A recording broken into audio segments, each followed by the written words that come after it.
ঘোষণা করলেন ওয়া আম্মা বিনি'মাতি রাব্বিকা ফাহাদ্দিস। আল্লাহ বলে বান্দারে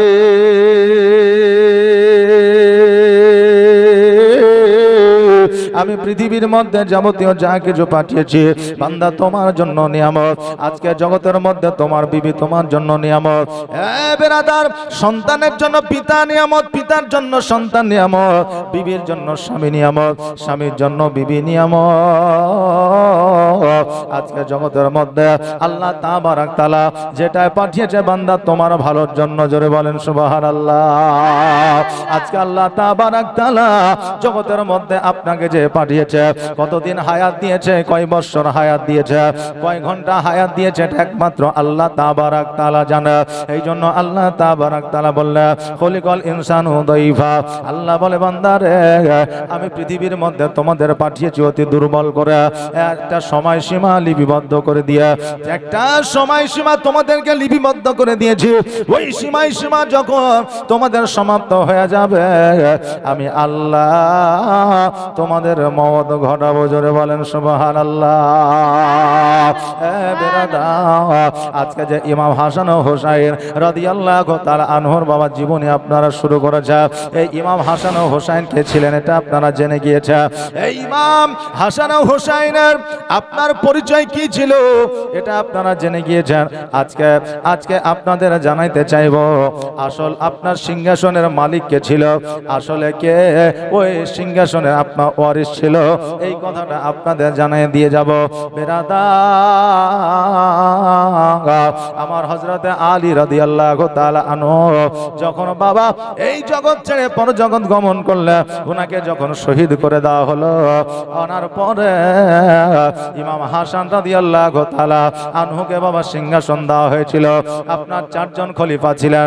প্রথম নম্বর হযরতে আবু বকর সিদ্দিক রাদিয়াল্লাহু তাআলা আনহু, দ্বিতীয় নম্বর ছিলেন হযরতে উমর ফারুক রাদিয়াল্লাহু তাআলা আনহু, আপনার ওসমান গনি রাদিয়াল্লাহু তাআলা আনহু, চতুর্থ খলিফা হযরতে আলী রাদিয়াল্লাহু তাআলা আনহু ছিলেন। এবার হযরতে আলী রাদিয়াল্লাহু তাআলা আনহু যখন ইহ জগৎ ছেড়ে পরজগৎ গমন করলেন, ইনার পরে আমার ইমাম হাসান রাদিয়াল্লাহু তাআলা আনহুকে ওই সিংহাসনের মালিকানা দিলেন, জোরে বলেন সুবহানাল্লাহ। আমার ইমাম হাসান রাদিয়াল্লাহু তাআলা আনহু যখন ওই সিংহাসন আপনার চালাইতে আরম্ভ করলেন, আপনার একদিন, দুই দিন, 4 দিন, 5 দিন, 7 দিন, এইভাবে দিনগুলো যখন অতিবাহিত হইতে লাগলো, হাসান রাদিয়াল্লাহু তাআলা আনহু চিন্তা করে, আল্লাহ আমি অনেক দিন হইল এই সিংহাসন পরিচালনা করতে আছি, কিন্তু সোনার মদিনা আমার নবীজির সঙ্গে অনেক দিন সাক্ষাৎ করা হয়নি, জোরে বলেন সুবহানাল্লাহ। হাসান রাদিয়াল্লাহু তাআলা আনহু ওই সিংহাসন ছেড়ে, রাজত্ব ছেড়ে কেমন করে মদিনা আসবে? এবার ওই জায়গায় ছিল হযরতে আমিরে মুয়াবিয়া। ওই আমিরে মুয়াবিয়াকে ডাকা হলো। আমিরে মুয়াবিয়াকে বলল, আমিরে মুয়াবিয়া শোনো রে, আজকে এই সিংহাসন সামলানোর মতো আর কেউ না, এই সিংহাসনে রাজত্ব দেখার মতো আর কেউ নাই, এই জন্য আমি তোমাকে এই রাজত্বর দায়িত্বখানা দিয়ে যেতে চাই। শোনো আজকে আমার আওলাদ, আমার বংশধর ইমাম হোসেন রাদিয়াল্লাহু তাআলা আনহু যদি এই জায়গাতে সিংহাসনের জন্য যদি আসে, তোমাকে দিয়ে দিতে হবে। আজকে সিংহাসন তোমাকে পুরোপুরি ভাবে দিলাম না, দায়িত্ব হিসাবে দিলাম। আজকে এই দায়িত্বখানা তুমি পালন করো। আমিরে মুয়াবিয়া বলল, হুজুর আজকে আমার দ্বারা এই সিংহাসন চালানো হয়তো সম্ভব হবে না, আমি হয়তো এই সিংহাসন চালাইতে পারবো না। আমার ইমাম হাসান রাদিয়াল্লাহু তাআলা আনহু বলে, আমিরে মুয়াবিয়া আমার নবীজির সব চাইতে একজন কাছের সাহাবী ছিলেন, অতএব আপনার মতো একজন আপনার সিংহাসন চালানোর মতো কাউকে দেখি না, অতএব আপনাকে সিংহাসন চালাইতে হবে, জোরে বলেন সুবহানাল্লাহ।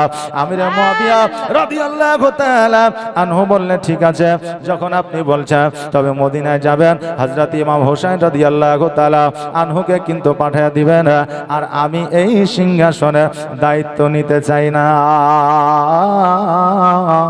আমার ইমাম হাসান রাদিয়াল্লাহু তাআলা আনহু বাবা আমির মুয়াবিয়াকে দায়িত্বখানা দেওয়ার পরে সোনার মদিনা আমার নবীর রওজায় দেখা করে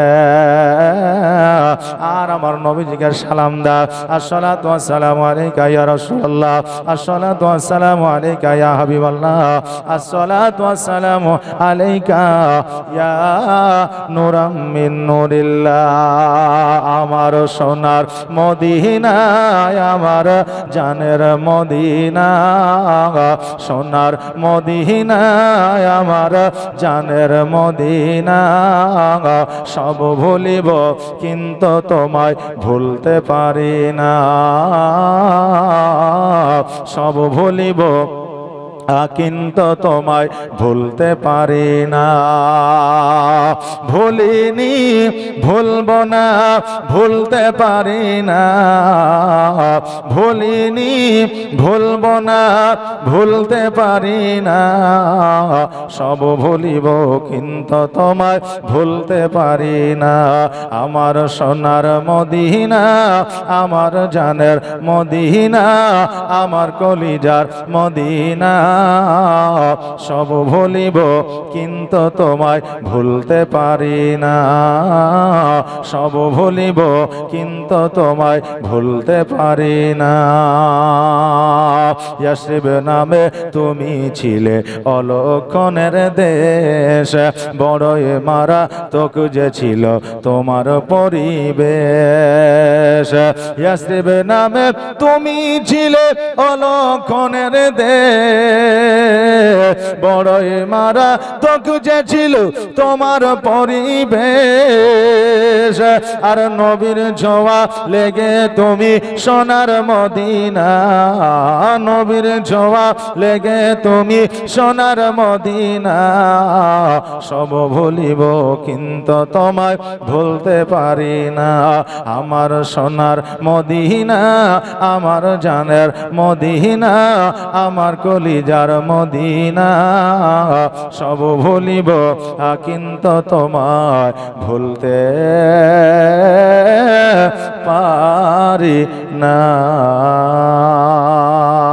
আল্লাহুম্মা সাল্লি আলা সাইয়্যিদিনা মাওলানা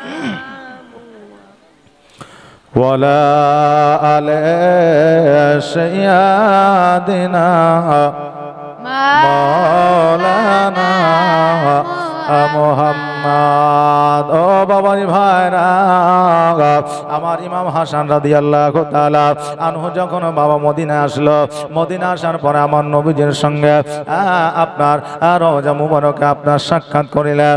এবার আমার ইমাম হাসান রাদিয়াল্লাহু তাআলা আনহু ইমাম হোসেনকে ডাক দেয়, হোসাইন আজকে ওই আমিরে মুয়াবিয়াকে সিংহাসনের দায়িত্বখানা দিয়া আজকে আমি সোনার মদিনায় এসেছি। হোসেন শোনো, আমি আর ওই তাইফে যেতে চাই না, আমি আর কুফায় যেতে চাই না, আমি আর সিংহাসনের দায়িত্ব নিতে চাই না। হোসেন যাও যাও, আজকে আমার সিংহাসনের দায়িত্বখানা তুমি নিয়ে নাও। হোসেন বলল, ভাই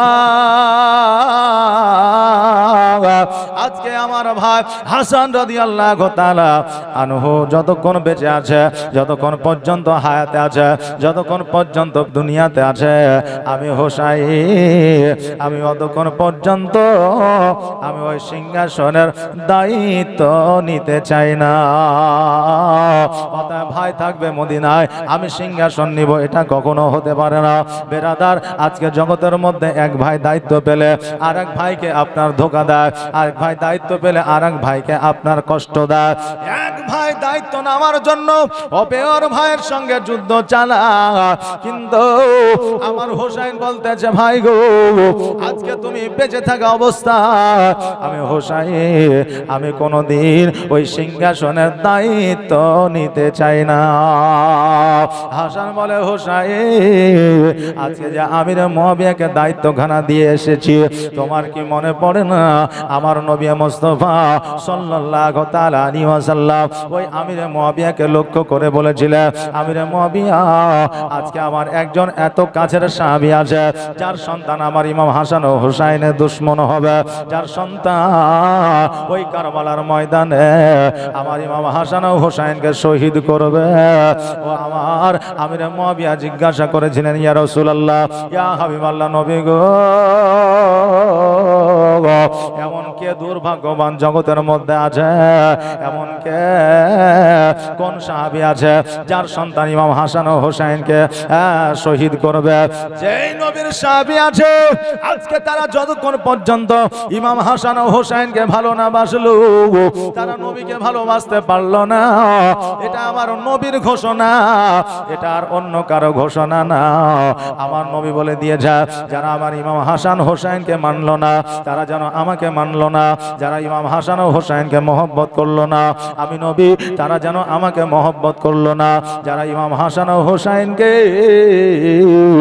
যারা আপনার আর যারা ইমাম হাসান ও হুসাইন রাদিয়াল্লাহু তাআলা আনহুর সম্পর্কে আলোচনা সমালোচনা করলো তারা যেন আমি নবী আমার সঙ্গে করলো এই আমার সাহাবীরা আজকে বোঝা গেল ইমাম হাসান ও হুসাইনকে ভালোবাসলে আমার নবীজিকে ভালোবাসা হয় আজকে ওই আমিরে মুয়াবিয়া বলেছিল ইয়া রাসূলুল্লাহ ইয়া হাবিবাল্লাহ নবী গো আজকে কোন দুর্ভাগ্যবান সাহাবী আপনার আছে যার সন্তান ইমাম হাসান ও হুসাইনের দুশমন হবে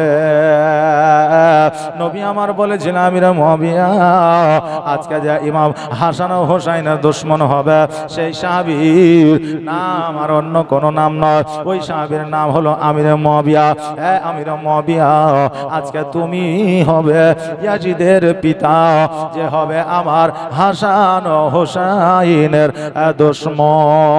দুশমন আমিরে মুয়াবিয়া বলেছিলেন ইয়া রাসূলুল্লাহ ইয়া হাবিবাল্লাহ নবী গো আজকে যদি আমার সন্তান ইমাম হাসান ও হুসাইনের দুশমন হয় আমি আমিরে মুয়াবিয়া কথা দিলাম আমি জীবনে কোনোদিন বিবাহ করব না আমার নবীজি বলেছিলেন আমিরে মুয়াবিয়া শোনো রে আজকে আল্লাহর মহিমা বোঝা বড় দা কেমন ভাবে কোন দিয়ে কিভাবে বিবাহ হবে এটা তুমি নিজেই জানতে পারবে না ও আমিরে মুয়াবিয়া আজকে তুমি কোনো চিন্তা করিও না আমিরে মুয়াবিয়া বলল হুজুর গো আমার যতই অসুবিধা যতই কষ্ট যতই বাধা বিপদ আসুক না কেন আমিরে মুয়াবিয়া আমি বিবাহ করব না আমি বিবাহ করলে আমার সন্তানাদি হবে আর আমার সন্তানাদি যদি হয় ইমাম হাসান হুসাইনের দুশমন হবে এটা আমি কখনো চাই না আমিরে মুয়াবিয়া বাড়ির দিকে যখন গিয়েছিলেন ওই আমিরে মুয়াবিয়ার এমন একটা রোগ হয়ে গিয়েছিল এমন একটা আপনার বালা হয়ে গিয়েছিল যখন আপনার প্রস্রাব করতে যাইতে প্রস্রাবের দ্বারে এত যন্ত্রণা এত ব্যথা বেদনা উনি যেন সহ্য করতে পারতেন না উনি যেন আপনার ওই ব্যথা যেন আপনার সহ্য করতে পারতেন না ওই সময় আমার নবীর চাইতে বড় ডাক্তার কেউ ছিলেন না ওই আমিরে মুয়াবিয়া আমার নবীজির কাছে গেলে যাওয়ার পরে বলে ইয়া রাসূলুল্লাহ ইয়া হাবিবাল্লাহ নবী গো আজকে আমার এমন একটা রোগ হয়েছে আমি কাউকে বলতে পারি না আমি কারো সম্মুখে ওই রোগের কথা প্রকাশ করতে পারি না ইয়া রাসূলুল্লাহ দয়া করে আপনি আমার জন্য একটা ওষুধ দিয়ে দেন আমার নবীজি বললেন কি অসুখ হয়ে যায় বলে হুজুর গো আমি যখন প্রস্রাব করতে যাই আমার প্রস্রাবের দ্বারা এত জ্বালা যন্ত্রণা ব্যথা বেদনা আমি যেন সহ্য করতে পারি না আমার নবী পাক সাল্লাল্লাহু তাআলা আলাইহি ওয়াসাল্লাম বলে নিশ্চয় তোমার জন্য আমার আল্লাহ তাবারাক তাআলা ওষুধ বরাদ্দ করেছে কেন না আমার আল্লাহ তাবারাক তাআলা জগতের মধ্যে যদি মানুষকে রোগ দিয়েছে ওই রোগের দাওয়াও দিয়েছে আমার দয়ার নবী মায়ার নবী সাল্লাল্লাহু তাআলা আলাইহি ওয়াসাল্লাম বলে আমিরে মুয়াবিয়া তুমি এই জায়গায় বসো আমি নিশ্চয় তোমার জন্য ওষুধের ব্যবস্থা করতে আছি আমার আল্লাহ তাবারাক তাআলা হযরতে জিবরিল আমিনকে বললেন, জিবরিল যাও যাও যাও জগতের মধ্যে চলে যাও আর আমার নবীকে জানাইয়া দাও আমিরে মুআবিয়াকে যেন কোনো ওষুধ বা কোনো দাওয়া না দেয়, কারণ আমার নবী যদি দাওয়া দিয়ে দেয় ওই দাওয়ায় তার রোগ ভালো হয়ে যাবে। অতএব কোনো ওষুধ যাতে না দেয় আমি আল্লাহ জিবরিল তোমার মাধ্যম দিয়ে জানিয়ে দিতে চাই, তুমি আমার নবীকে জানাইয়া দাও আমিরে মুআবিয়ার রোগ তখনই ভালো হবে যখন আমিরে মুআবিয়া বিবাহ করবে। জোরে বলেন সুবহানাল্লাহ। হযরত জিবরিল জগতের মধ্যে আসলে, আসার পরে আমার নবী মুস্তাফা সাল্লাল্লাহু তাআলা আলাইহি ওয়াসাল্লামকে বললেন, ইয়া রাসূলুল্লাহ, ইয়া হাবিবাল্লাহ, আমিরে মুআবিয়া এসেছে রোগের ওষুধের জন্য, অতএব তাকে দাওয়া ওষুধ দেওয়া লাগবে না। আমার আল্লাহ তাবারাক তাআলা পয়গাম পাঠিয়ে দিয়েছে, ওনাকে বলে দে উনি বিবাহ করলে ওনার রোগ ভালো হয়ে যাবে। নবী মুস্তাফা সাল্লাল্লাহু তাআলা আলাইহি ওয়াসাল্লাম বলে, আমার আল্লাহ তাবারাক তাআলা যদি এই পয়গাম পাঠায়, যদি এই চিঠি পাঠায়, আমি আমিরে মুআবিয়াকে ওটাই দেব। এবার আমার নবীজি আমিরে মুআবিয়াকে বলল, আমিরে মুআবিয়া আজকে তোমার জন্য কোনো দাওয়া নাই, কোনো ওষুধ নাই, আজকে তোমার জন্য একটাই দাওয়া, একটাই ওষুধ, সেটা হলো তোমার বিবাহ। অতএব তোমাকে বিবাহ করতে হবে, যতক্ষণ পর্যন্ত বিবাহ না করবা ততক্ষণ পর্যন্ত তোমার রোগ মালা দূর হবে না। আমিরে মুআবিয়া বললেন, ইয়া রাসূলুল্লাহ, ইয়া হাবিবাল্লাহ, নবী গো আজকে আমাদের যখন রোগ বলা হয়েছে, ওষুধ তো দূরের কথা, দাওয়া তো দূরের কথা, আপনার নুরানির চেহারা কানা দেখেছি, আমাদের রোগ ভালো হয়ে গিয়েছে। জোরে বলেন সুবহানাল্লাহ। কারণ সেই আমলে নবীর চাইতে বড় ডাক্তার কেউ ছিল না, এখনো নাই, কিয়ামত পর্যন্ত হবে না। জোরে বলেন সুবহানাল্লাহ। নবীর চাইতে বড় ডাক্তার কেউ হতে পেরেছে? এখন আছে, কিয়ামত পর্যন্ত হবে না। নবীর চাইতে বড় মাস্টার কেউ হয় নাই, এখনো হয়নি, কিয়ামত পর্যন্ত হবে না। নবীজির চাইতে বড় বিজ্ঞান এখনো নাই, কিয়ামত পর্যন্ত হবে না। এই জন্য কবির ভাষায় বলছে, বিজ্ঞানীরও বিজ্ঞানী আমার নবীজি। জোরে বলেন সুবহানাল্লাহ। সুবহানাল্লাহ। আওয়াজ দিয়ে বলেন না সুবহানাল্লাহ। আর বিজ্ঞানীরও বিজ্ঞানী আমার নবীজি, এমন একটা দয়ার নবী আর হবে কি, এমন একটা মায়ার নবী আর পাইবা কি, বিজ্ঞানীদের বিজ্ঞানী আমার নবীজি। বিজ্ঞানীরা রথের যুগে আকাশেতে যায়, আর আমার নবী রকেট ছাড়া মেয়েরা যেতে যায়। জোরে বলেন সুবহানাল্লাহ।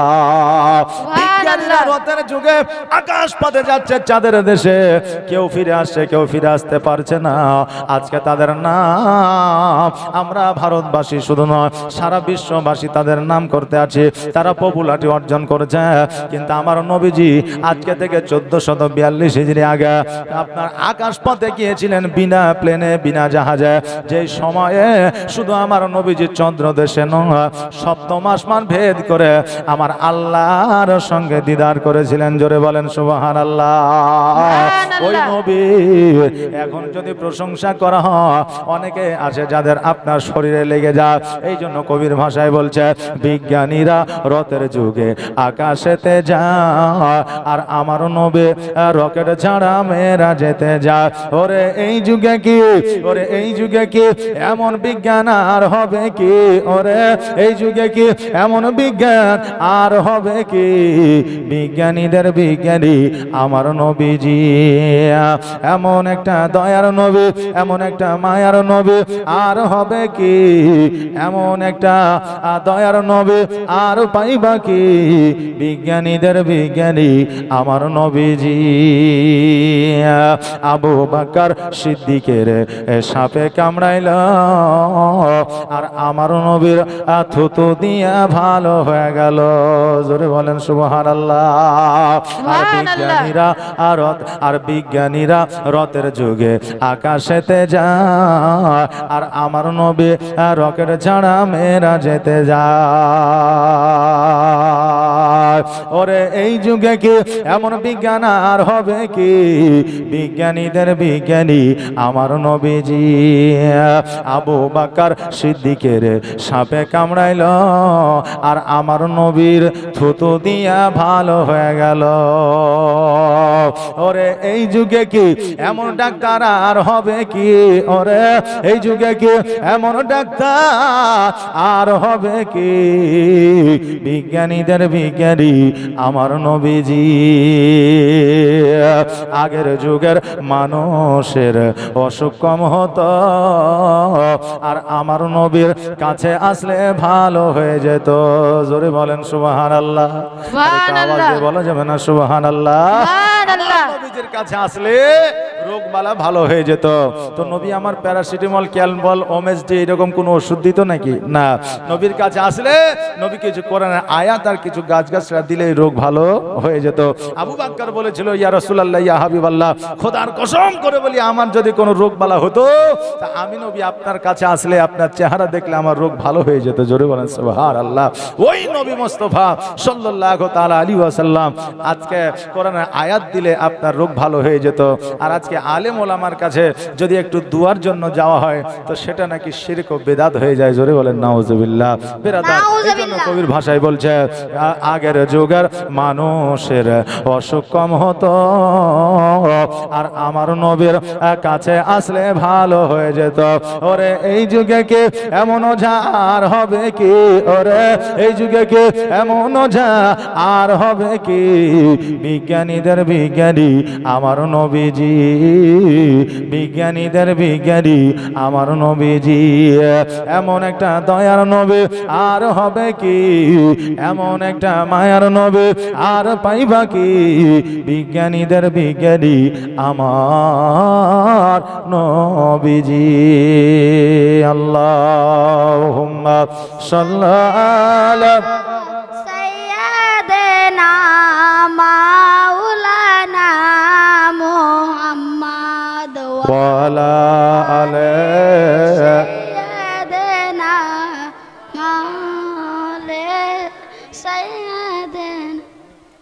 মাওলানা মুহাম্মদ। ও বিরাদান মিল্লাত ইসলামিয়া আমিরে মুআবিয়া রাদিয়াল্লাহু তাআলা আনহু উনি চিন্তা করে, আল্লাহ আজকে আমার নবী মুস্তাফা সাল্লাল্লাহু তাআলা আলাইহি ওয়াসাল্লাম বলে দিয়েছে যে আজকে আমার নবী যে কথা বলে দিয়েছে সেই কথার কোনোদিন ব্যাঘাত ঘটবে না, সেই কথার কোনোদিন আমার নবীজির মিথ্যা হবে না। কেননা পাহাড় পর্বত এক হয়ে যেতে পারে, আজকে আসমান জমিন এক হয়ে যেতে পারে, নদী নালা এক জায়গা থেকে অপর জায়গায় চলে যেতে পারে, কিন্তু আমার নবী মুস্তাফা সাল্লাল্লাহু তাআলা আলাইহি ওয়াসাল্লাম যে কথাটা বলে দেয় রে বাবা, ওই কথার কোনো নড়চড় হয় না। জোরে বলেন সুবহানাল্লাহ। আজকে আমার নবী মুস্তাফা সাল্লাল্লাহু তাআলা আলাইহি ওয়াসাল্লাম যখন বলে দিয়েছে আমার সন্তান জগতের মধ্যে আসবে, ইমাম হাসান ও হুসাইনের দুশমন হবে, ইমাম হাসান হুসাইনের দুশমন হয়ে যাবে, অতএব আল্লাহ আমি কেমন করে বিবাহ করতে পারি, আমার দ্বারা কেমন করে বিবাহ সম্ভব হয়। আমিরে মুআবিয়া বিবাহ না করে জীবন যাপন শুরু করে দিলেন। একদিন, 2 দিন, 3 দিন, 4 দিন, 5 দিন, 7 দিন এইভাবে অতিবাহিত করে হঠাৎ করে এমন একটা জায়গায় পৌঁছে গেলে ওই আপনার জ্বালা যন্ত্রণা যেন সহ্য করতে পারে না। উনি একটা আইডিয়া করলেন যে আমি বিবাহ করব, আমার রোগ ভালো হয়ে যাবে, কিন্তু সন্তান আদিও হবে না। এই জন্য চালাকি করে আপনার 70 বছর প্লাস একজন মহিলাকে বিবাহ করলেন। বাবা 60 বছর 65 বছর যদি একজন মা যদি আপনার পার করে দেয়, ওই মা গর্ভে সন্তান ধারণ করতে পারে না। এই জন্য একজন 70 বছর প্লাস একজন মেয়েকে আপনার মহিলাকে বিবাহ করলেন, বৃদ্ধ মহিলাকে বিবাহ করার পরে জীবন যাপন বাবা শুরু করে দিলে। এই জীবন যাপন শুরু করার পরে হঠাৎ করে একদিন খবর আসলো, হঠাৎ করে খবর পাইলো যে আমিরে মুআবিয়া উনি জানো বাবা হয়েছেন। জোরে বলেন সুবহানাল্লাহ। আমার আল্লাহ তাবারাক তাআলা মহিমা বোঝা বড় দায়। আল্লাহ তাবারাক তাআলা জগতের মধ্যে কেমন করে কার মাধ্যম দিয়া আজকে ভালো কাজ করাইবে, জগতের মধ্যে কার হাত দিয়া আল্লাহ তাবারাক তাআলা জালিমের আপনার জুলুম থেকে আপনার রক্ষা করবে, এটা একমাত্র আল্লাহ জানে, দ্বিতীয় কেউ জানে না। আমিরে মুআবিয়া রাদিয়াল্লাহু তাআলা আনহু তিনি চিন্তা করলেন, হাই গো আল্লাহ, আমি বিবাহ করলাম, সন্তান আদি যেন না হয়। আজকে সন্তান আমার বিবির গর্ভে চলে এসেছে, অতএব আমার নবী যেটা বলেছে সেটাই হবে, এটা আমি আমিরে মুআবিয়া জানি। ইমাম হাসান রাদিয়াল্লাহু তাআলা আনহু সেই দিনকে আমার ইমাম হোসেনকে বলতেছে, ওরে হোসাইন, ওই আমিরে মুআবিয়াকে আমরা দায়িত্বখানা দিয়ে এসেছি, অতএব এই আমিরে মুআবিয়া যতদিন হায়াতে আছে, যতদিন সিংহাসনে আছে, ততদিন পর্যন্ত হয়তো আমাদের আইতে থাকবে। যদি ওই আমিরে মুআবিয়ার কিছু হয়ে যায়, ওই তার সন্তান যদি সিংহাসন পেয়ে যায়, ওই সিংহাসন আর ছাড়বে না, ওই সিংহাসনে আর কোনোদিন ছাড়বে না। আর সিংহাসন ছাড়বে না তো দূরের কথা, আজকে সে এমন আইন চালু করবে, আজকে আমাদের চলার গতি অন্যরকম হয়ে যাবে, আজকে দেশের মানুষরা আপনার জর্জরিত হয়ে যাবে। এই জন্য আমিরে মুআবিয়া যতদিন পর্যন্ত হায়াতে আছে, অত দিনের মধ্যে ওই আপনার ওই জায়গায় পৌঁছাতে হবে। হোসেন বলল, ভাই আমি যাব না, আমি সিংহাসনের দায়িত্ব নেব না ভাই, যতক্ষণ পর্যন্ত আপনি জগতের মধ্যে আছে। ভাইকে বলল, ভাই আমি অতক্ষণ পর্যন্ত দায়িত্ব নিব না যতক্ষণ পর্যন্ত আপনি জগতের মধ্যে আছেন, অতএব আপনি সিংহাসন চালান, আপনি সিংহাসনে বসেন, আমি সিংহাসনে বসবো না, আর আমি সিংহাসনে যাব না, অতএব ভাই আপনি যান। হাসান বলল যে আমার এই সোনার মদিনা ছেড়ে আর ওই সিংহাসনে যেতে মন চাইছে না। কথা বুঝলেন না, যে আমার এই সোনার মদিনা ছেড়ে, নবীকে ছেড়ে আজকে আমার ওই জায়গায় যেতে আর মন চাইছে না, অতএব তুমি যদি পারো যাও, আমি যাব না এই জায়গা ছেড়ে। হোসেন বললে, ভাই আপনি যতই বলেন না কেন আমি যাব না, আপনি থাকতে। বেরাদার, এই যে দুই ভাইয়ের মহব্বত, এইভাবে দুই ভাইয়ে মদিনায় কিন্তু আপনার জীবন যাপন শুরু করলেন। এবার আমরা অনেকেই আছি ইতিহাস পড়ে, আমরা অনেকেই বলি কি যে ওই সিংহাসনটা ছিল এজিদের, ওই সিংহাসনটা ছিল এজিদের বাপের বা আমিরে মুআবিয়ার, কিন্তু না, ওই সিংহাসন আদৌ আওলাদের রসুলের ছিল। জোরে বলেন সুবহানাল্লাহ। ইমাম হাসান ও হুসাইনের ছিলেন। বেরাদার, আজকে ওই ইমাম হাসান ও হুসাইন রাদিয়াল্লাহু তাআলা আনহু নিজের সিংহাসন ওই আমিরে মুআবিয়াকে দিয়ে রেখেছিলেন। আর আজকে আমরা অনেকে হয়তো জানি না, বা অনেকেই জানি যে ওই সিংহাসনটা হচ্ছে আমিরে মুআবিয়ার, কিন্তু ওই সিংহাসন আসলে আমিরে মুআবিয়ার ছিল না, ওই সিংহাসনটা ছিল ইমাম হাসান রাদিয়াল্লাহু তাআলা আনহুর আর ইমাম হুসাইন রাদিয়াল্লাহু তাআলা আনহুর। এ বাবাজি ভাইরা, এইভাবে যখন মদিনাতুল মুনাওয়ারায় দুই ভাই জীবন যাপন করতে শুরু করে দিলে, এইদিকে আমিরে মুআবিয়া অসুস্থ হয়ে গেল। আমিরে মুআবিয়া রাদিয়াল্লাহু তাআলা আনহু এবার বাবা যেন চিঠি পাঠাইতে লাগলো, পত্র পাঠাইতে লাগলো, দিকে দিকে চিঠি পত্র যেন আপনার হাতে হাতে মদিনাতে পৌঁছাতে লাগলো। এবার মদিনায় যখন চিঠি পৌঁছে গেল, হাসান রাদিয়াল্লাহু তাআলা আনহু বলে তুমি যাও, হোসেন বলে ভাই তুমি যাও, এক ভাই অপর ভাইকে যেন ঠালাঠালি করে, কিন্তু কেউ যেন যায় না।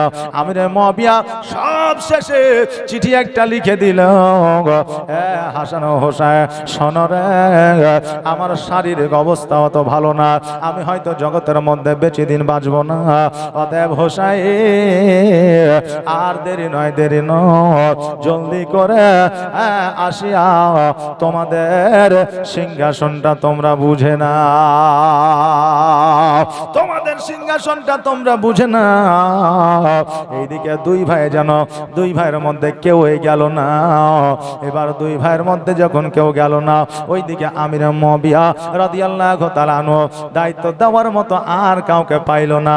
এবার তার সন্তান ইয়াজিদকে ডাক দিয়া বলল, ইয়াজিদ শোনো রে, আজকে সিংহাসনটা তোমার বংশের নয়, আজকে সিংহাসনটা আমার বাপের নয়, আজকে সিংহাসনটা আমার নিজের নয়, আজকে সিংহাসনটা হলো আওলাদে রাসূলের সিংহাসন। এই সিংহাসনটা হলো আমার নবী বংশের সিংহাসন। এই সিংহাসনটা হলো ইমাম হাসান ও হোসাইনের সিংহাসন।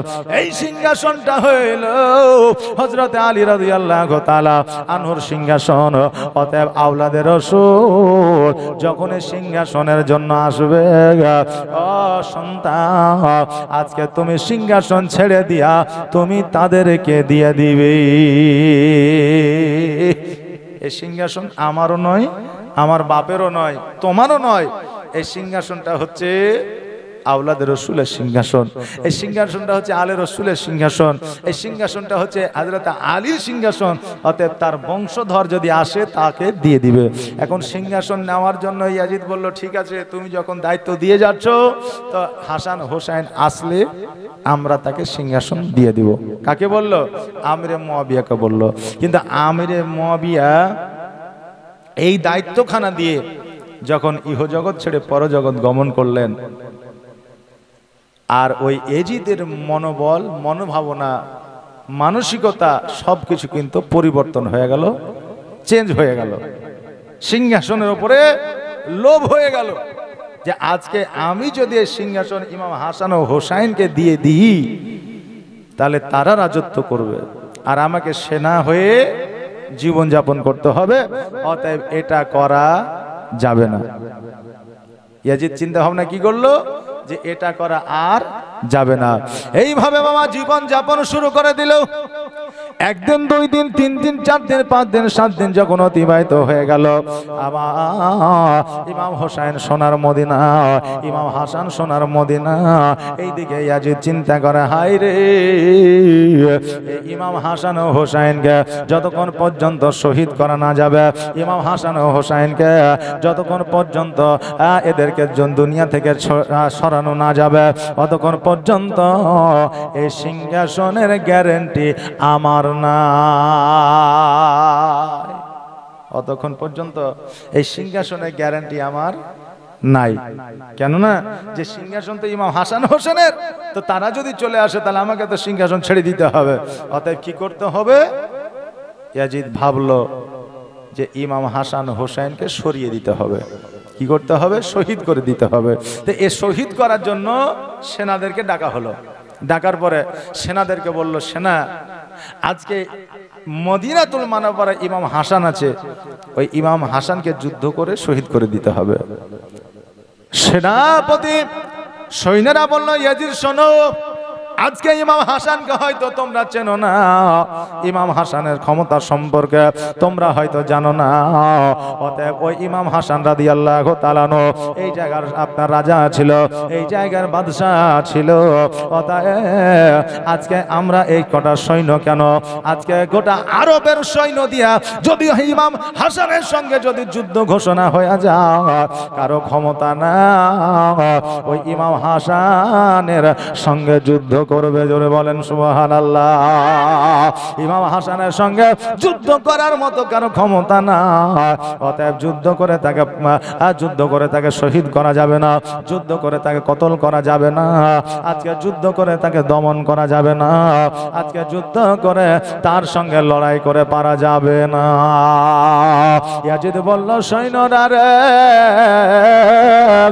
আজকে যদি ক্ষমতায় না পারা যায়, আজকে যদি তলোয়ারে না পারা যায়, আজকে যদি তীর বল্লমে না পারা যায়, আমি তাকে বুদ্ধির দ্বারা মারব। ইয়াজিদ যেইভাবে চালাকি করেছিল, ইয়াজিদ যেইভাবে চক্রান্ত করেছিল, ইমাম হাসান ও হোসাইন রাদিয়াল্লাহু তাআলা আনহু ওনারা কিন্তু চক্রান্ত করে না, ওনারা চালাকি করে না, ওনারা ইয়াজিদের সঙ্গে কোন রকমের বেঈমানি করে না। এবার ওই ইয়াজিদ কিন্তু মনে মনে ভাবতে লাগলো, কাকে ফিট করা যায়, কাকে ইমাম হাসানকে শহীদ করানোর জন্য সঠিক হয় খুঁজতে খুঁজতে খুঁজতে খুঁজতে একজনকে পেয়ে গেল, যার নাম ছিল মাইমুনা। এই মাইমুনা কে ছিল? এই মাইমুনা কোথা থেকে আসলো? এই মাইমুনা আমার নবী মুস্তাফা সাল্লাল্লাহু তাআলা আলাইহি ওয়াসাল্লামের বাড়িতে আপনার কাজকর্ম করত। আর ওই কাজকর্ম করতে করতে আমার ইমাম হাসান ও হোসাইন রাদিয়াল্লাহু তাআলা আনহুর বাড়িতে তাকে দিয়ে দেওয়া হয়েছিল। ইমাম হাসান ও হোসাইনকে কোলে পিঠে করে ওই মাইমুনা লালন পালন করে বড় করেছিল। এক কথায় ওই মাইমুনা ইমাম হাসান ও হোসাইন রাদিয়াল্লাহু তাআলা আনহুর বাড়ির আপনার কর্মচারী ছিল। ওই আপনার মাইমুনা যখন বৃদ্ধ হয়ে গেল, ইমাম হাসান রাদিয়াল্লাহু তাআলা আনহু বলেছিল, এই মাইমুনা শোনো রে, আজকে তুমি সারা জীবন যখন আমাদের বাড়িতে কাজকর্ম করেছ, অতএব তোমাকে আর কোথাও যাইতে হবে না, অতএব তুমি আমার কাছে থাকো, আমার বাড়িতে তুমি থাকবে। দেখবেন যখন মানুষ কাজ করতে করতে একটা বড় লোক বাড়িতে বা ধনী বাড়িতে কাজ করতে করতে যখন বৃদ্ধ হয়ে যাবে, তখন দেখবেন যে আপনার শেষ বয়সে বলে আর কোথায় যাবেন, আমার বাড়িতে থেকে যান, নাকি বলেন? আমার বাড়িতে শেষ বয়স পর্যন্ত থাকেন, তখন যা হবে দেখা যাবে।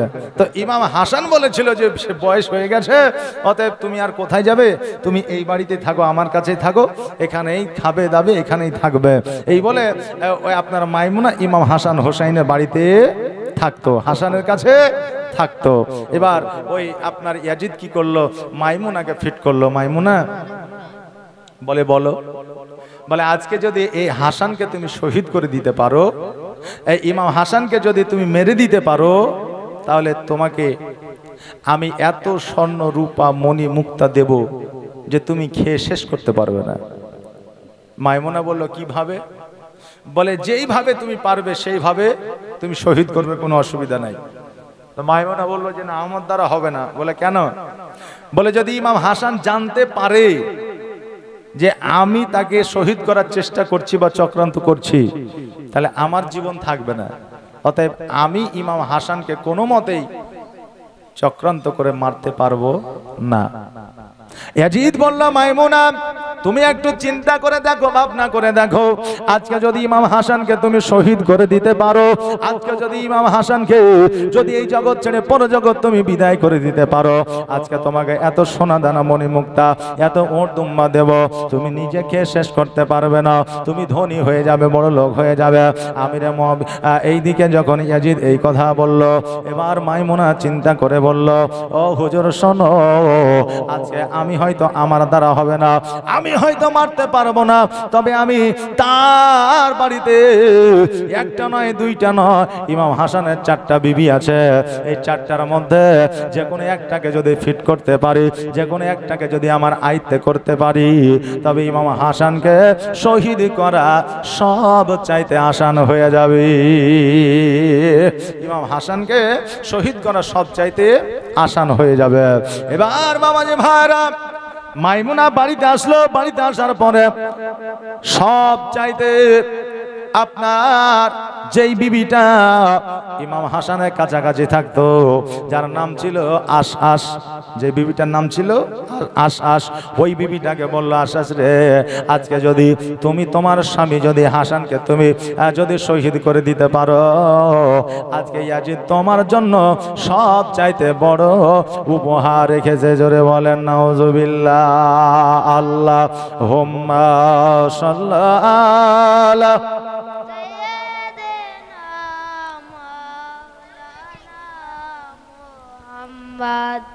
ওয়ালা আলে সাইয়্যিদিনা মৌলানা মুহাম্মদ। আল্লাহুম্মা সাল্লি মৌলানা মুহাম্মদ ওয়ালা আলে মৌলানা মুহাম্মদ। এইদিকে বাবা মাইমুনা আশাসকে নিয়ে ইয়াজিদের দরবারে হাজির হয়ে গেল। ইয়াজিদ বলল, আশাস রে, আজকে তোমার স্বামীর সঙ্গে তুমি সংসার করো, আজকে তোমার স্বামী এত গরিব, আজকে তোমার স্বামীর নিজের বাড়িতে খাবার জোটে না, আজকে তোমার স্বামীকে যদি তুমি কতল করে দিতে পারো, আজকে তোমার স্বামীকে যদি তুমি শহীদ করে দিতে পারো, আমি ইয়াজিদ কথা দিলাম আজকে আমি তোমাকে অর্ধেক রাজত্ব দিয়ে দিব, আর আমি তোমাকে বিবাহ করে আমি তোমাকে রানী বানাবো। কিন্তু আশাস জানে না এটা সিংহাসনটা আসলে ইয়াজিদের নয়, এই সিংহাসনটা ছিল ইমাম হাসান ও হোসাইন রাদিয়াল্লাহু তাআলা আনহুর সিংহাসন। অতএব আশা যখন এই সমস্ত কিছুর অফার পেয়ে গেল বেরাদার, ওই আশ্বাস কিন্তু রাজি হয়ে গেল, ওই আশ্বাস রাজি হয়ে গেল। বেরাদার, এইরকম কিছু নাদান, এইরকম কিছু চালাকি করার মতো আপনার মহিলা জগতের মধ্যে আছে না? নাই বাবা, আছে। কিছুদিন আগে আমরা একটা খবর শুনেছিলাম যে একজন আপনার মেয়ে অর্থাৎ স্ত্রী প্রেমিকের জন্য অর্থাৎ পরকীয়া প্রেমিকের জন্য নিজের স্বামীকে কেটে টুকরো করে ব্যারেলের মধ্যে ভরে দিয়েছিল। এই খবর আমরা অনেকে জানি না, তাই না? জানা আছে বেরাদার। তো এইরকম কিছু লোভী মেয়ে, লোভী মহিলা জগতের মধ্যে এখনো আছে, তবে সব মায়েরা নয়। এখনো এমনও মা আছে যে আপনার নিজের কষ্ট হয় কিন্তু নিজের স্বামীকে কষ্ট দিতে চাই না। জোরে বলেন না সুবহানাল্লাহ, একটা আওয়াজ দিয়ে বলেন সুবহানাল্লাহ, জাযাকাল্লাহ। হ্যাঁ বাবাজি ভাইরা, আশাস বাবা রাজি হইয়া গেল। বলে কেমন করে মারতে হবে বলো? বলে তুমি কেমন করে মারতে পারবে বলো? বলে যেইভাবে মারলে জানতে পারবে না, বুঝতে পারবে না। এবার বলল, শোনো, আমি বিষ দিয়ে দিব, তুমি খাবারের সঙ্গে বিষ মিশায় দেবে, আর ওই বিষ মিশানো খাবারটা যখন খাবে হাসা ইহ জগৎ ছেড়ে পর জগৎ গমন করবে। বাবাজি ভাইরা, ওই আশাসের হাতে মাইমুনার হাতে বিষ যেন উঠে দেওয়া হলো, বাড়িতে নিয়ে আসলো। প্রথমত খাবারের সঙ্গে বাবা বিষ দিয়েছিল, যখন বিষটা খেয়ে নিয়েছিল খাওয়ার পরে বুঝতে পেরেছিল, জানতে পেরেছিল আমি বিষ খেয়ে নিয়েছি। এবার ওই যখন শরীরটা আপনার জাম্প হয়ে যাচ্ছিল, বুকে যখন আপনার ধরপড় শুরু হয়ে গিয়েছিল, আমার ইমাম হাসান রাদিয়াল্লাহু তাআলা আনহু আমার নবীজির রওজা মুবারকে গিয়ে পৌঁছেছিলেন। জোরে বলে সুবহানাল্লাহ। হাসান আমার নবী মুস্তাফা সাল্লাল্লাহু তাআলা আলাইহি ওয়াসাল্লামকে সালাম দিলেন, আসসালাতু ওয়াসসালামু আলাইকা ইয়া রাসূলুল্লাহ, আসসালাতু ওয়াসসালামু আলাইকা ইয়া হাবিবাল্লাহ। নবী গো, আজকে না জানে আমার দমটা যেন আটকে যায়, আমার বুকটা যেন ধড়ফড় করে, আমি যেন চলতে পারি না। আমার নবী মুস্তাফা সাল্লাল্লাহু তাআলা আলাইহি ওয়াসাল্লাম বলে, এ হাসান শোনো, আমি তোমাকে শৈশবকালে বলে দিয়েছিলাম তোমাকে তোমার নিজের মানুষ তোমাকে বিষ পান করাইবে, একবার দুইবার তুমি আমার কাছে আসবে, তিনবারের বেলায় তুমি আসবে না। আর তিনবার যখন বিষ পান করানো হয়ে যাবে তখন তুমি এই জগৎ ছেড়ে পর জগৎ গমন করবে। বাবাজি ভাইরা, আজকে আপনারা আমরা হয়তো বলতে পারি ইমাম হাসান যদি জানতে পারলো তো ওই পথে কেন গেল, ইমাম হোসেন যদি জানতে পারলো তবে ওই পথে কেন গেল? বাবাজি ভাইরা, আমার নবী মুস্তাফা ছোট্ট কালে আমার ইমাম হাসান ও হোসেন রাদিয়াল্লাহু তাআলা আনহুকে আমার নবীজি বলে দিয়েছে, এ হোসেন তুমি কারবালার ময়দানে শহীদ হবে, এ হাসান শোনো, তোমাকে বিষ পান করায় শহীদ করবে আমার মা ফাতেমা জোহরা রাদিয়াল্লাহু তাআলা আনহা। উনি জানতেন যে জায়গায় ইমাম হোসেন শহীদ হবে ওই জায়গাটাকে আমার মা ফাতেমা ঝাড়ু লাগায়া পরিষ্কার করেছিলেন। জোরে বলেন সুবহানাল্লাহ। বাবাজি ভাইরা, ওনারা জানার পরেও আজকে নিজের জীবনকে বিলীন করে আজকে ইসলামকে আপনার দ্বন্দ্ব ঈমান করেছে।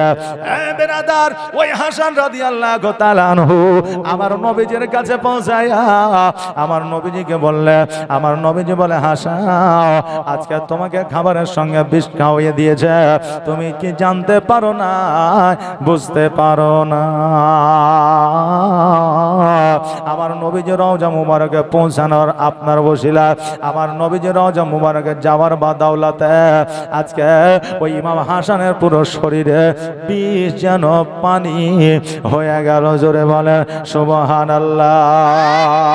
নবী তোমার মতো এত ভালো, তোমার মতো এত ভালো কেউ তো আমায় বাসে না, তাই তো নবী আমি তোমার দিওয়ানা, তাই তো রাসূল আমি তোমার দিওয়ানা। তোমার মতো এত ভালো, তোমার মতো এত ভালো কেউ তো আমায় বাসে না, তাই তো নবী আমি তোমার দিওয়ানা, তাই তো রাসূল আমি তোমার দিওয়ানা। ও কি শুনেছি কিতাবের লেখা,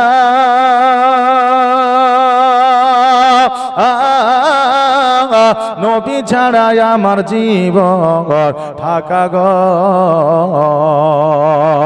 ও কি শুনেছি কিতাবের লেখা, নবী ছাড়াই আমার জীবন ফাঁকা গো। নবীজিকে ভালো না বাসিলে, নবীজিকে ভালো না বাসিলে আল্লাহ পাওয়া যাবে না, তাই তো নবী আমি তোমার দিওয়ানা।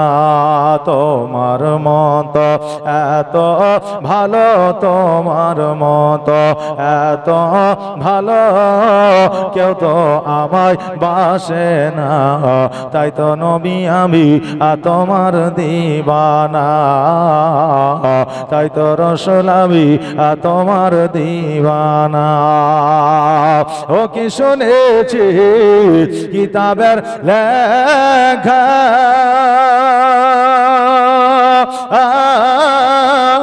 নবী ছাড়াই আমার জীবন ফাঁকা গো।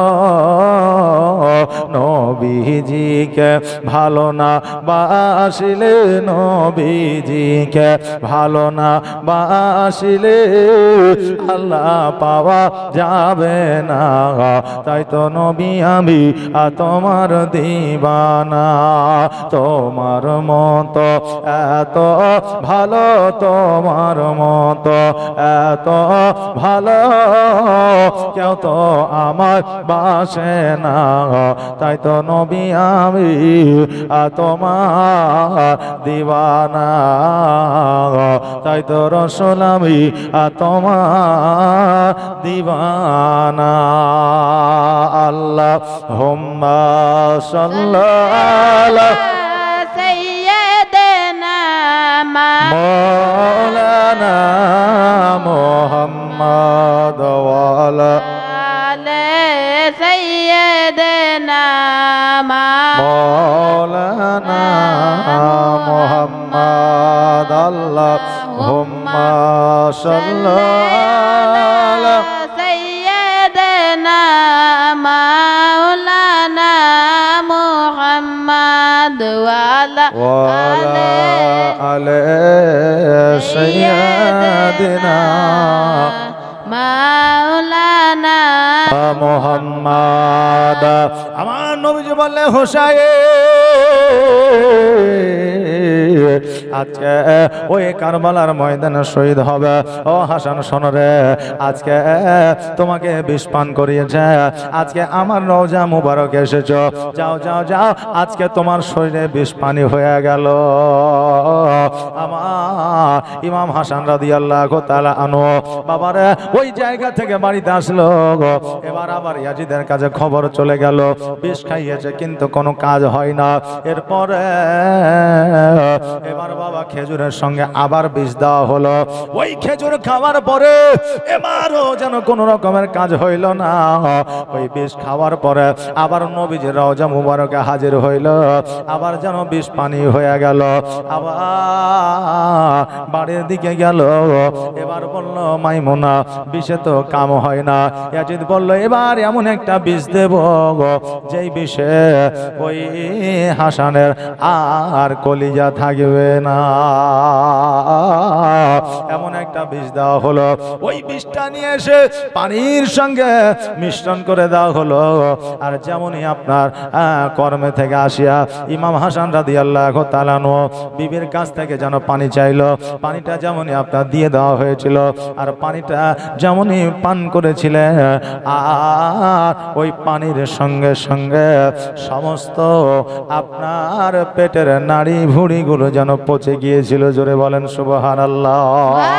নাড়ি ভুঁড়িগুলোকে আপনার পচে দিয়েছিল।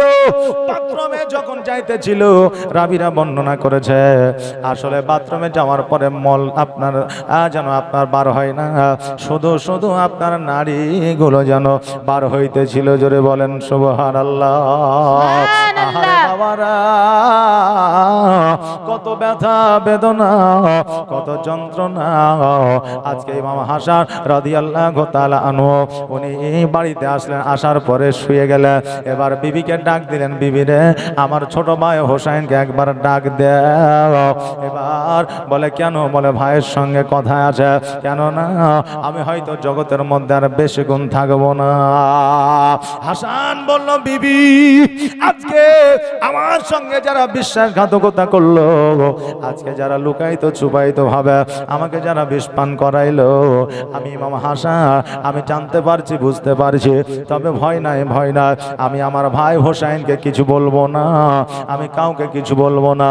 আমি আল্লাহ তাআলার দরবারে আমি বিচার দিয়েছি, নালিশ দিয়েছি, এর বিচার আমার আল্লাহ তাআলা করবে। জোরে বলেন সুবহানাল্লাহ। ইমাম হোসেনের কাছে খবর পৌঁছে গেল। ইমাম হোসেন দুলদুলের পৃষ্ঠে চাপিয়া ছুটতে ছুটতে নিজের ভাইয়ের কাছে আসলেন। আসার পরে নিজের ভাইয়ের হাতখানা ধরিয়া বলল, ভাই আজকে তোমার এই অবস্থা কে করেছো গো ভাই? আজকে তোমার এই অবস্থা কিভাবে হলো? একবার আমাকে বলে দাও, একবার আমাকে জানিয়ে দাও, একবারের জন্য নামখানা বলে দাও, তার ধর থেকে মাথাটা আলাদা করে দেব। আমার ইমাম হাসান রাদিয়াল্লাহু তাআলা আনহু বললে, এ ভাই হোসেন আজকে তুমি কোথাও যেও না, আজকে তুমি সাবধানভাবে চলাফেরা করো, আজকে সামনে পিছনে দেখিয়া চলিও, কারণ আমি একমাত্র তোমার সম্বল ছিলাম। আজকে আমিও থাকবো না, জগতের মধ্যে তুমি একা হয়ে যাবা। তবে হোসেন আজকে যারা দুশ্মনী করেছে রে, তারা আর অপর কেউ নয়, তারা আমাদের আত্মীয়, আমাদের নিজের লোক। হোসেন শোনো, তুমি যদি জানতেও পারো, বুঝতেও পারো, তুমি তাকে কিছু বলবে না, কারণ আল্লাহ তাবারাক তাআলা তার বিচার করবে। হোসেন রাদিয়াল্লাহু তাআলা আনহু বলে, ওগো ভাই আজকে তুমি নবী মুস্তাফা সাল্লাল্লাহু তাআলা আলাইহি ওয়াসাল্লামের রওজা মুবারকে চলো, নানার কাছে একবার চলো। কেন না, কেন না, আজকে নানার কাছে যদি যাও, আমার নানার ওসিলায় হয়তো তোমার শরীরের বেশ পানি হয়ে যাবে। হাসান বলল, ভাই জগতের মধ্যে বাঁচার আর আমার ইচ্ছা না, কেননা নিজের মানুষ যখন ধোকা দেয়, জগতে থাকার মতো আর ইচ্ছা রয় না। দেখবেন ভালোবাসার মানুষটা যদি আপনাকে কষ্ট দেয়, ভালোবাসার মানুষটা যদি চালাকি করে, ভালোবাসার মানুষটা যদি বিশ্বাসঘাতকতা করে, তো দেখবেন জগতের প্রতি মায়া আর কারোরই থাকে না, যদি ভালোবাসা তার উপরে অটুট থাকে। তো হাসান বলতেছে, ভাই আমি আর নবী রওজায় যাব না, আর আমার বিষ পানি হোক এটাও চাই না, আমি ইহ জগৎ ছেড়ে পর জগৎ আমি চলে যেতে চাই। হোসেন বলল, ভাই আপনি আমাকে একা করে চলে যাবেন, আমি কার কাছে যাব, আমি কার কাছে থাকব, আমি কার ছায়া তলে মাথা লুকাইব? ভাই আজকে আমি হোসেন বড় একা হয়ে যাব। হাসান রাদিয়াল্লাহু তাআলা আনহু বললে, এ হোসেন শোনো, আজকে তুমি ঘন ঘন খুব কাছাকাছি আমার নবী রওজা মুবারকে যাবে, তোমার নানার কাছে যাবে, নিশ্চয় তুমি একটা ক্ষমতা শক্তি পেয়ে যাবে। আমার ইমাম হাসান রাদিয়াল্লাহু তাআলা আনহু এই ভাইয়ের সঙ্গে গল্প আপনার কথাবার্তা বলতে আছে। এমত অবস্থা হাসান রাদিয়াল্লাহু তাআলা আনহু আমার ইমাম হোসেন রাদিয়াল্লাহু তাআলা আনহুর হাতখানা ধরিয়া বলল, ভাই রে, পৃথিবীর মধ্যে আমি সন্তান রেখে গেলাম, এই সন্তানের দায়িত্বখানা আমি তোমাকে দিয়ে গেলাম। মোহাম্মদ হাসান বলে, ভাই আজকে আমার সন্তান আদি রেখে গেলাম রে ভাই, আজকে আমার সন্তান আদিকে তুমি দেখিও। আজকে তুমি ছাড়া তাদের যে জগতে আর কেউ না, আজকে তুমি ছাড়া।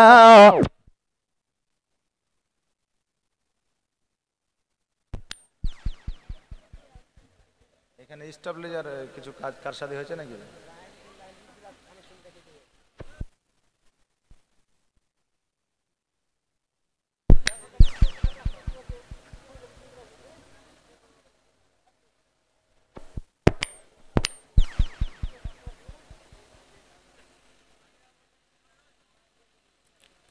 اللهم صل على سيدنا مولانا محمد وعلى آله سيدنا مولانا محمد। আর একবার পড়েন, আল্লাহুম্মা সাল্লি আলা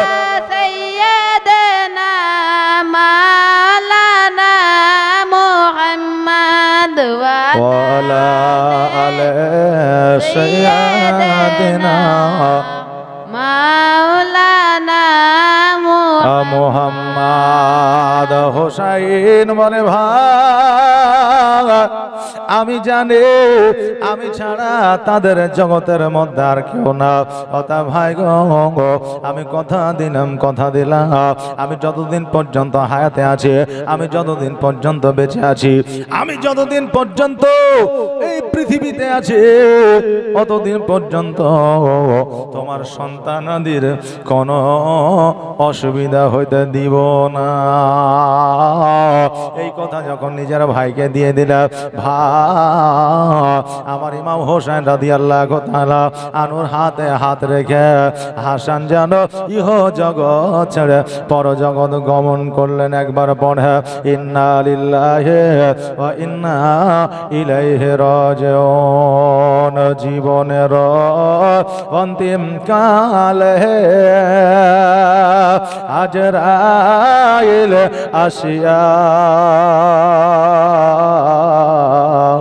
সোনার জীবন যাবে রে লইয়া, সোনার জীবন যাবে রে লইয়া। এত যতনে যারে তুমি ঘরেতে রাখিলি, যাহার লাগি এ দুঃখ কষ্ট কতই না সহিলে। এত যতনে যারে তুমি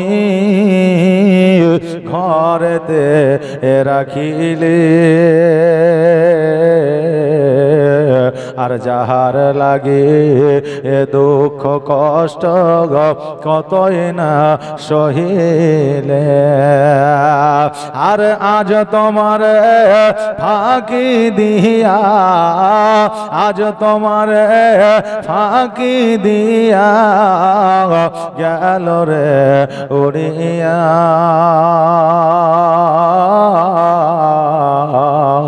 সোনার জীবন যাবে রে লইয়া, সোনার জীবন যাবে রে লইয়া জীবনের অন্তিম কালে আজরাইল আসিয়া সোনার জীবন যাবে রে লইয়া কবর তোমার মাটির ঘর মাটির বিছানি চতুর্দিকে মাটি তোমার বাঁশের ছাউনি কবর তোমার মাটির ঘর মাটির বিছানি চতুর্দিকে মাটি তোমার বাঁশের ছাউনি আর কেমন করে রইবি রে ভাই কেমন করে রইবি রে ভাই অন্ধকার কবরে সোনার জীবন যাবে রে লইয়া জীবনের অন্তিম কালে আজরাইল আসিয়া সোনার জীবন যাবে রে লইয়া।